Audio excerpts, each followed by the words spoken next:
Bonsoir, au sommaire du JT de ce 9 novembre. Un avion de tourisme s'est écrasé ce matin dans une zone industrielle de Dessines. Bilan, un mort, le pilote de l'appareil. Vaste opération de contrôle anti-cambriolage hier soir à Feyzin. Des vols en progression cette saison. Enfin sorti aujourd'hui dans les salles de Toutes nos envies de Philippe Liorey, un film qui s'inspire de l'histoire du juge lyonnais Étienne Rigal. Nous vous en parlions dans notre édition de la mi-journée. Un avion s'est écrasé ce matin à Dessines. L'appareil qui venait de décoller quelques heures plus tôt de la région parisienne s'apprêtait à atterrir à Bron. Le pilote est décédé. Les précisions de Jasmine Sorg et Arnaud Livanman. C'est dans ce bassin de rétention d'eau que l'avion de tourisme a fini son vol ce mercredi matin.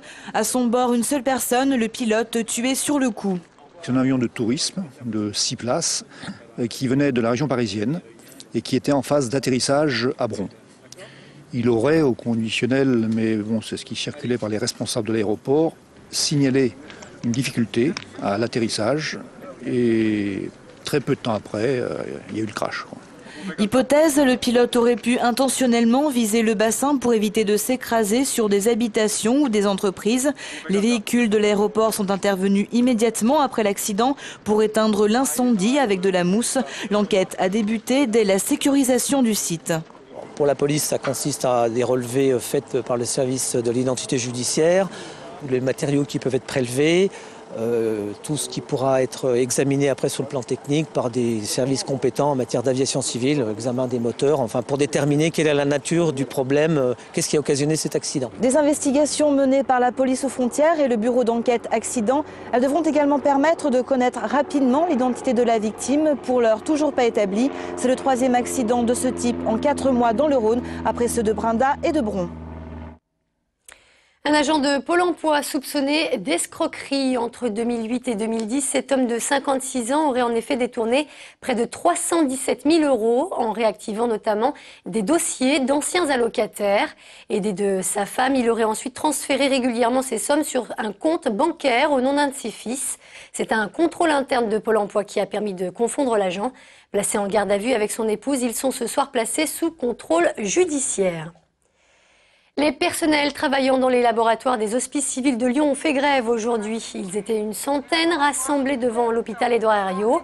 Ils dénoncent une nouvelle réorganisation des services, une réorganisation qui pourrait conduire à terme à la suppression de plusieurs dizaines de postes, selon eux. Le but quand même de cette réforme, c'est essentiellement de rentabiliser comme chez Toyota.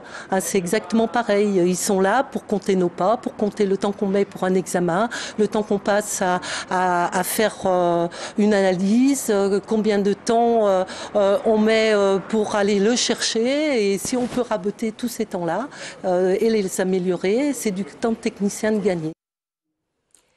Plus 15%, le nombre de cambriolages dans les résidences principales s'est envolé cette année dans le Rhône. Principale cible des voleurs, toujours les bijoux et l'argent liquide. Pour y remédier, la police a organisé de vastes opérations de contrôle, exemple hier soir du côté de Feyzin. Objectif, intercepter les receleurs éventuels. Sur place, Félix Thomen. Les cambrioleurs passent à l'heure d'hiver. Comme chaque année, un pic des cambriolages a été constaté au mois de novembre, plus 50% par rapport aux autres mois de l'année, notamment dans le créneau entre 17h et 18h, les cambrioleurs profitant de la tombée de la nuit alors que les habitants sont encore au travail. En cette période, ce qui est sensible, c'est vraiment les zones pavillonnaires où les gens sont absents en journée. Les cambrioleurs, eux, n'hésiteront pas à rentrer dans une maison pour quelques secondes en pleine journée. Donc il faut fermer les fenêtres, fermer les portes à clé, en particulier en cette fin d'année. Si le nombre global des cambriolages dans le Rhône a baissé de 2,7%, il est en hausse de 16% pour les habitations. La plupart des cambrioleurs agissent à pied et dans un laps de temps très bref. Ils ciblent principalement les butins facilement transportables et dissimulables. On observe une évolution dans la typologie de ces cambriolages puisqu'il ne s'agit pas de déménagement complet d'habitation, mais du vol essentiellement d'espèces, du vol de bijoux, de cartes bancaires. Dans le Rhône, entre 10 000 et 11 000 cambriolages sont constatés chaque année, soit une moyenne de 30 par jour. Prudence donc à l'heure où va commencer dans quelques jours la course aux achats de Noël, puisque les caves qui font parfois office de cache des cadeaux sont elles aussi dans la ligne de mire.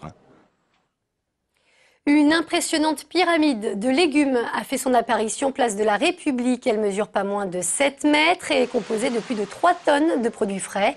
Une opération séduction organisée par les maraîchers qui se réunissent en ce moment en congrès à Champagne-au-Mont-d'Or. 300 producteurs venus de toute la France ont fait le déplacement.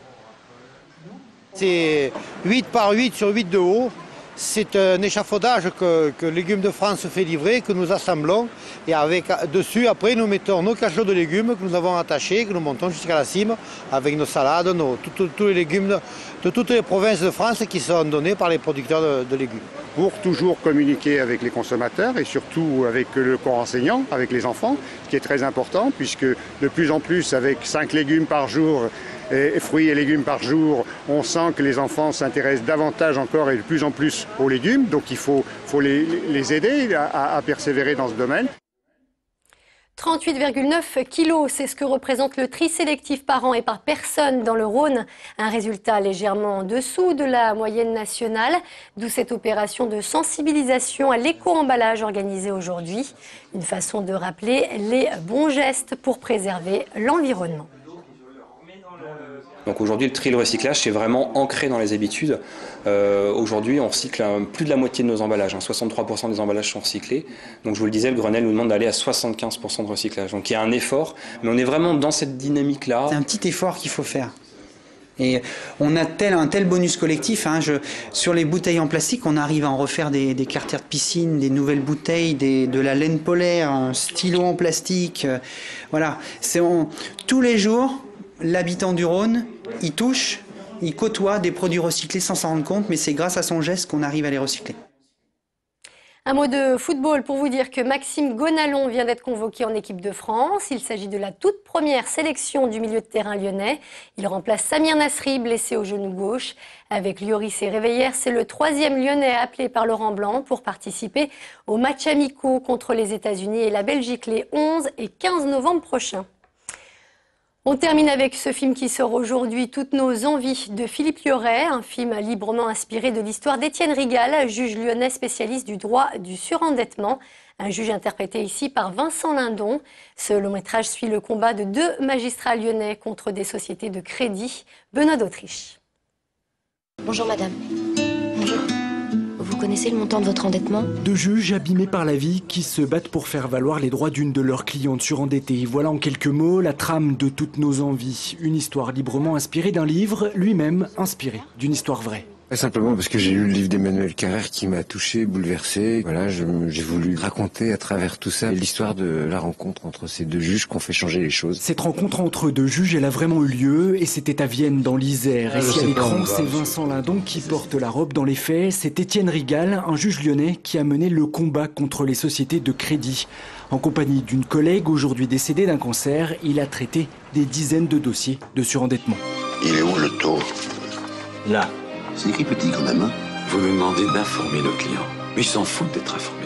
Aujourd'hui, grâce à ces 2 juges, la loi sur le surendettement a changé, mais ça n'est pas vraiment le sujet du film. Étienne Rigal-Levray d'ailleurs préfère rester en retrait et Philippe Liorret rappelle qu'il a voulu surtout mettre l'accent sur la rencontre entre 2 personnages forts. Vous voyez cette tache blanche là? Ça on peut pas toucher. Il me reste combien de temps? C'est un personnage magnifique parce qu'elle est dans une urgence de vivre, ce qui la pousse à combattre les sociétés de crédit avec une force, avec un engagement qu'elle n'aurait peut-être pas eu. Aujourd'hui, Toutes nos envies débarquent donc sur le grand écran. On parle déjà du César de la meilleure actrice pour Marie Gillin. Étienne Rigal, lui, est juge au Prud'homme de Lyon et 3 millions de personnes sont touchées par le surendettement en France. Et c'est la fin de ce JT. Merci de nous avoir suivis. Passez une très bonne soirée sur TLM.